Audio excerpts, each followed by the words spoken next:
Welcome to the Dream Life is Real Life podcast with your host, Hannah Hermanson, bringing you real life stories of people who realized their dreams to educate and inspire you to create your legacy of abundance now.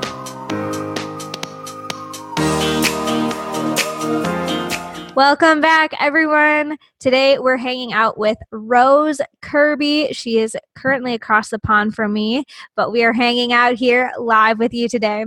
Rose is a coach and business strategist to the world's impact makers. She's a member of the Forbes Coaches Council, speaker, and everyday adventurer based in London, England. Rose works with coaches, consultants, health and therapy-based entrepreneurs to craft and launch online businesses that deliver life-changing transformation to the people they reach. She helps her clients create the clarity, marketing systems, and bespoke strategy that they can use to build consistent revenue and scale their impact whilst, I love that Londoners use the word whilst, creating a lifestyle they love. Previously a strategy consultant at McKinsey Co, Rose burnt out and was put on leave to recover. She eventually left her job without a plan, just a big mission and a really big calling. She now spends her time coaching, mentoring, and speaking to elevate and facilitate those who want to make an impact and get paid good money doing it.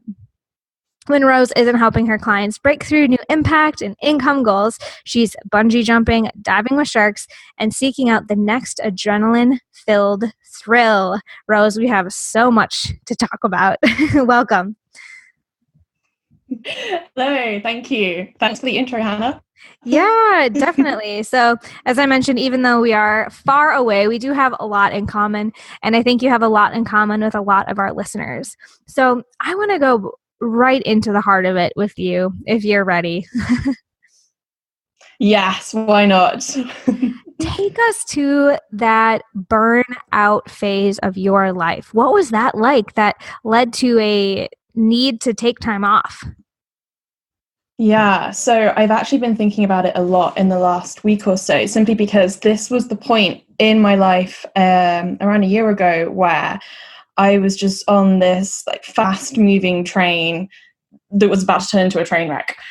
And it was this time of year, and it's crazy to look back on it now, because it's also clear to me what was happening now, but at the time I just didn't realize what was happening. So let's rewind a little bit. Let's just explain how I'd come to that point. So the job I was in previously, I found a couple of things challenging about it that just didn't align with who I am and what my strengths were. And I didn't realize this for a really long time. And I just kept plugging away at it, hoping that it will feel better, it'll get easier, and it never really did. And there were issues like the really, really big one about not really finding the work meaningful enough. And it's uncomfortable saying that, because I know that a lot of people would love to do the job I was doing before and would find it really meaningful. But that's the thing. The word meaningful is so different for different people. For me, where I was a year ago, it wasn't meaningful enough. Mm-hmm. So that's hard. The other part of me also really felt limited where I was. You know, when you feel like I'm not using my strengths, and I just feel like I'm being described by my job description rather than who I am. And it's really well. And eventually I kind of realized that what I was doing, how I was working, just wasn't aligned with this, because this is going to sound a little bit life coachy, but it wasn't aligned with my values.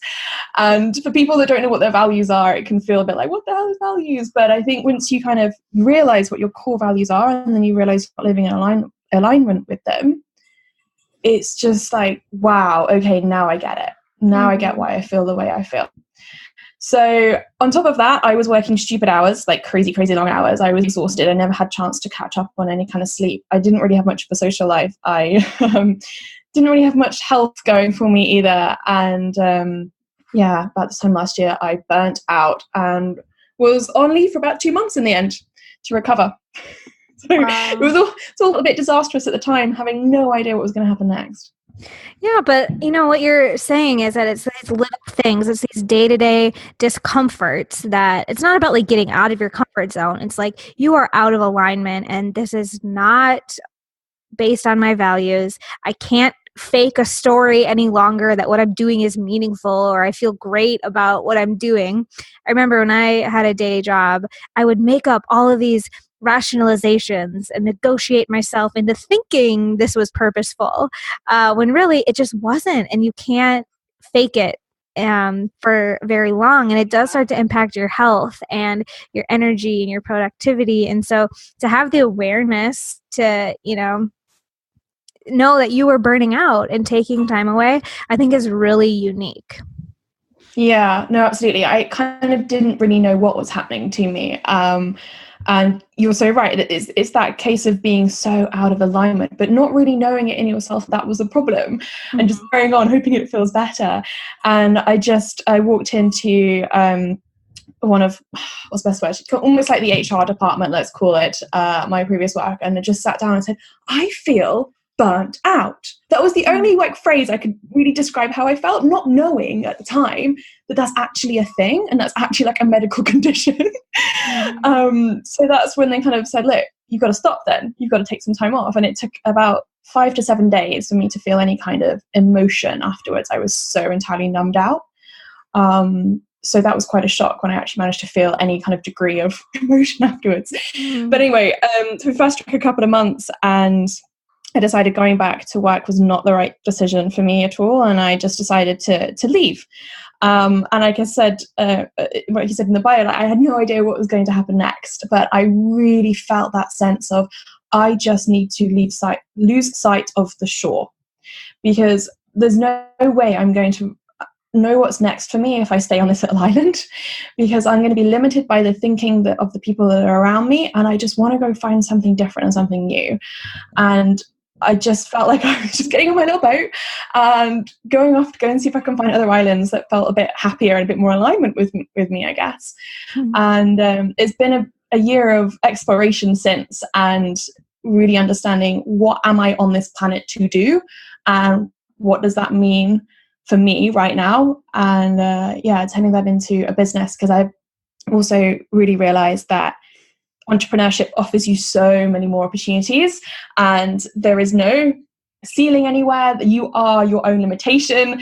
And that's the really exciting thing for me. And I never thought I'd go into entrepreneurship at all. I was never the kid that would start a business in like preschool. But here I am, and it feels so normal and so natural. So yeah, I don't know what you feel like when you've moved from working as an employee to working as an entrepreneur, whether you felt the same. So I had a very gradual transition into entrepreneurship. And so I'm curious what you're saying about not having the growing up or not really thinking you're an entrepreneur. When did you kind of buy in, if you will, to doing your own business? Yeah, so I watched my parents run a business together since I was born, and just saw them struggle and thought, that looks like really hard work. And I don't want that stress, and I'm going to simply go and get a job and be safe and be secure. And that was because I was assuming that my values were security, and actually they're not. I much prefer the thrill of risk, I think. Not that I'm a huge risk taker, but I think there's got to be some kind of risk in there for me to Well, I mean, bungee jumping and skydiving or diving with sharks. I mean, kind of risky. I guess it's kind of controlled risk almost, but yeah, there's got to be a little bit of risk in there. So when was the switch to on thinking action? I think it was that feeling of there's so much more possibility, and I could do so much more. I could have much bigger impact, and I get to call the shots. I am terrible at doing what I'm told to do, like so terrible. And I much prefer to be creative about what I end up doing, and making my own rules a little bit. So I think entrepreneurship just suited me more in terms of character. That's fascinating. I had an opposite upbringing in which I watched everyone around me play it safe, work 9 to 5, get a pension plan, have health insurance, all of these successful things that made them feel good and their value of security. And I knew I was so not that. And so I was searching. I didn't have a model or business owners even in my family. And so, like I said, my transition to entrepreneurship was gradual because all I knew was to get a 9 to 5, work for the state. And then I had to constantly expose myself and seek out new opportunities that eventually was like, oh, people run their own business? Like other people take risks? Like, heck yes, this is my calling. So I think that's just really interesting that we have different upbringings or backgrounds, but you and I are doing very similar things right now. So let's dig into it a little bit. I think we'll have a lot of great things to discuss, but tell us what it is you are helping people with today. What is your business founded upon? Absolutely. So I feel really called to support those that would be, as I would identify them, as impact makers. So it's those that are really passionate and love helping other people. And they've probably gone to the extent of which they have gone and trained in something that can go and help somebody, for instance, like being a coach or a hypnotherapist or a nutritionist or something where they really enjoy helping other people and they're making an impact on people's lives on an individual basis. And I am a business strategist at heart. It's what I majored in at university. It's I've done while at my previous job as a strategy consultant. It's just the way I'm wired. I've been trained to solve really complex problems, and that's why business strategy for me is just so exciting. So I thought, well, I really deeply care about the people on this planet who feel like they just want to help people and make an impact and just make a genuine contribution. And my skills sit in business strategy. I also went and got a life coaching qualification too, just because I really want to understand the mindset around business as well. And I've kind of melded these together to support those that feel like they are here to make an impact on the world, even if it's just a little bit in their own little corner of the world. And they might find themselves struggling with marketing themselves, finding those clients, knowing how to build a brand, all those bits and pieces that go into a business that they haven't been taught at school, let's be honest, and that they find really challenging. And I come in and I help them with that part. So yeah, that's what I'm doing now. And I absolutely freaking love it. It's so much fun. And so yeah, I fully replaced my old salary. I get to call the shots. I get to work with really, really cool people. And I've got so much more freedom. So yeah, it is, I think we've got similar missions in that sense. Definitely. I'm super curious. Like, tell us about these cool people. What are some of the business plans or impacts that your clients are making? Yeah, so we've got health coaches that are getting really specific on really painful problems like binge eating, for instance. I've got a yoga teacher client as well who is looking at developing her yoga into solving depression, or at least supporting people that've got depression. I'm like, that's amazing. So yeah, there's some people doing really cool things. Amazing. And what would you say the first steps, or how do you help these clients who come to you with a big mission and a big heart, and they're probably type A in some way, so they want to work hard and achieve things. How do you help them start kind of plotting out the first steps to building a business around those aspirations? Absolutely. So I think the first thing we do is get really hyper specific about solving one problem for one type of person, because these people often want to help everybody and they are equipped to help everybody. If you've gone and trained to be a hypnotherapist, for instance, you know how to help lots of people do lots of things and solve lots of problems. But actually, as we all always hear with online marketing, if you talk to everybody, you talk to nobody. So it's about getting them to get super specific about who exactly are you helping and what are you helping them solve? What's the problem that you're solving? And then really, if you don't have that foundation in place, it can be really challenging to build anything on top in terms of marketing, sales, strategy, or anything like that. So that's the absolute first thing I get my clients to do.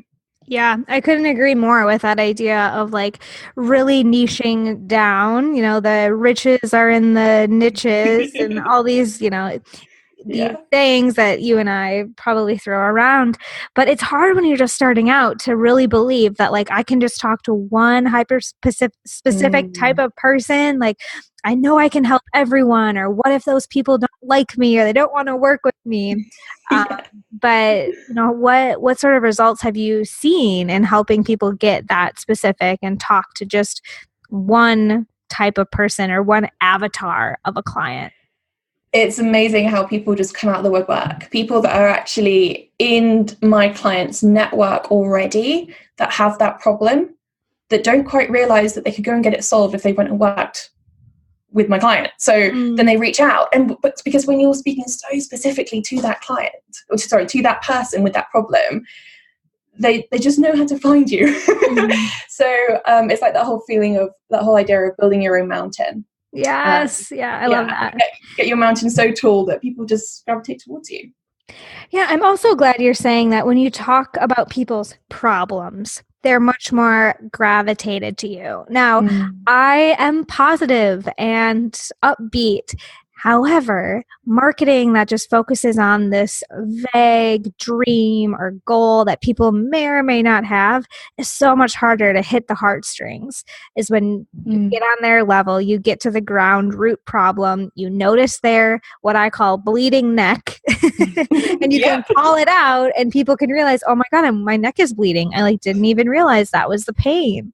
So I'm so glad that you mentioned that, and I really just wanted to pull that out for listeners to get really specific about a type of person and their problem. And then everything you do can be talking around the problem, about the problem, offering insight about how to solve the problem, and position yourself as the solution. Absolutely. Yeah. Because if you really want to make an impact, then you've got to solve their problems, essentially. I think that's my belief, at least. Yeah. So many good nuggets there for entrepreneurs to be thinking about for their marketing. So I want to switch gears a little bit and get to know more about your personal life. Your introduction gave us a little bit of insight, but tell us something that listeners might not know about you.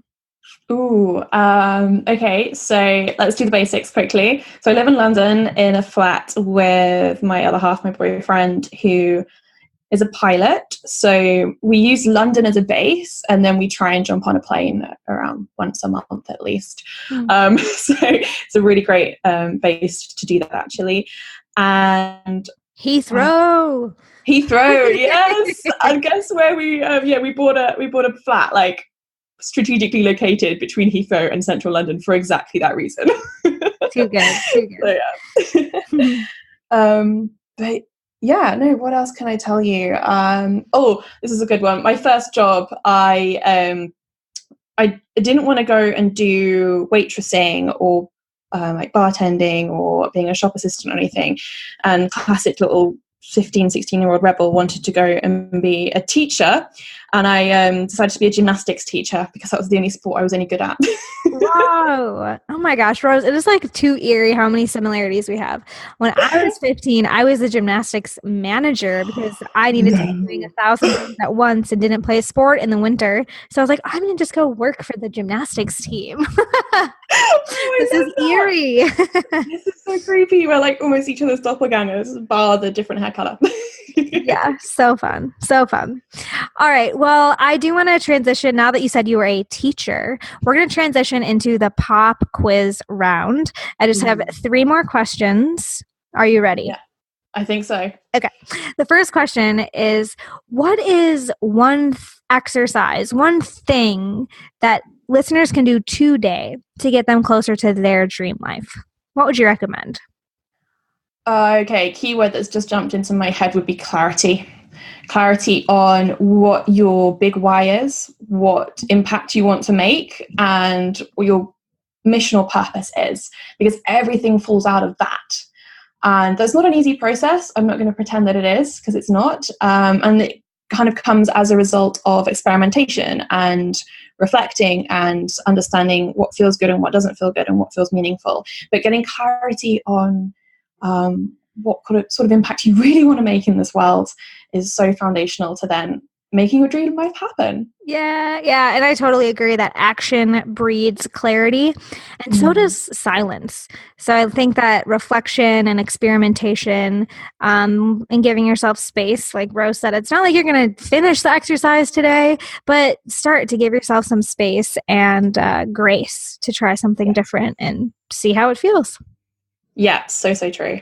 A+. Number 2 is, what is a tangible resource? Maybe it's a book or something else that has changed your life that you wish you could just hand to everyone listening right now. What's that thing? Ooh, okay. So I'm terrible with books. I have like 10 on the go at one time. I never really managed to finish them. I've got real book FOMO, I think. Bofmo. How would you say that? Bofmo. We can start a trend there. Yeah. But if I really go back to what catalyzed everything for me at the very beginning, and it sounds a little bit cliched, but it was actually the first couple of chapters of the 4-Hour Workweek. And that book, I always say to people, both ruined my life and transformed my life in the same sitting, because it really questioned a lot of the normal beliefs that the people around me had, and confirmed my suspicions and confirmed just gave me a new way of thinking, I think, as well. At the same time, kind of gave me confidence in that the way I was thinking was the right way, or at least okay to think that way. So yeah, although the 4-Hour Workweek has a very bold title, and I don't necessarily believe in the concept of a 4-Hour Workweek, but I think it is just a really good catalyst to think about things differently, which is so important. Shake up the status quo, definitely. Yes. 4-Hour Workweek. And Tim Ferriss, yes, I would agree that the title is a little bit hard to get 100% behind, but he has so much other good content. So I love that recommendation. My last question is, where can people stay connected with you and learn more about what you do? Sure, yeah. So my website is rosekirby.com, nice and easy, hopefully. And come and join the Impact Makers Facebook group. That's where I hang out mainly. We've got a really cool little tight-knit community of people that are doing awesome things in the world there. So just search for Impact Makers and you'll find me, I'm sure. All right, so Impact Makers on Facebook and rosekirby.com. Yeah. Beautiful. We'll make sure that those links are in the show notes so that people can, see what Rose is up to in making impact and making some dream lives real life. So, Rose, thank you so much for sharing so much of your story and your light with us today. We will be back next week, listeners, with another inspiring guest that will help make your dream life your real life. Thanks for having me, Hannah. Of course. You've been learning how to make your dream life your real life with Hannah Hermanson. To get the resources mentioned on today's show and to listen to past episodes, visit www.dreamlifeisreallife.com.